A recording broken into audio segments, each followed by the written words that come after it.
మేం దొంగ దెబ్బ కొట్టలేదు, నేరుగా పాక్ గుండెల మీదకి వచ్చాం.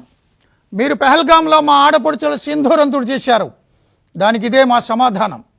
మీ అహంకారాన్ని మా కాళ్ళ దగ్గర పడేశాం. పాక్ భూభాగంలో అడుగు పెట్టకుండానే పాక్ను మట్టి కరిపించిన సత్తా ఇండియన్ ఆర్మీది. పాకిస్తాన్, మీ ఉనికి మిగలాలంటే మీరు అల్లారు ముద్దుగా పెంచుకున్న ఉగ్రవాదాన్ని తుడిచేయండి. మరోసారి ఉగ్ర దాడులకు పాల్పడితే భారత్ అడుగులు అత్యంత భయంకరంగా ఉంటాయి. అణుయుద్ధం పేరుతో బ్లాక్మెయిల్ చేస్తే భారత్ చూస్తూ ఊరుకోదు. అసలు మీ బెదిరింపులకు భయపడేదే లేదు.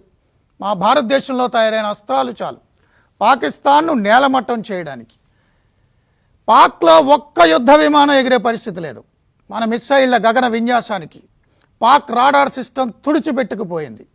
9 ఎయిర్ బేస్లు నేలమట్టం అయిపోయాయి. త్రివిధ దళాలు ఆపరేషన్ సింధూర్లో చూపించిన తెగువ చూశారు కదా. అసలు ఆపరేషన్ సింధూర్ మిషన్ కాదు, కోట్లాది భారతీయుల ఆకాంక్ష. మా ఆకాంక్ష ఎంత బలంగా ఉందో చూశారుగా.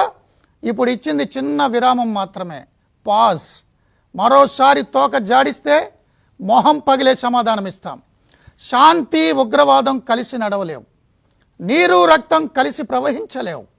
మీతో చర్చలు అంటూ ఉంటే కేవలం ఉగ్రవాదం పైనే, POK పైన మాత్రమే ఉంటాయి. మరో విషయం మాట్లాడే ప్రసక్తే లేదు.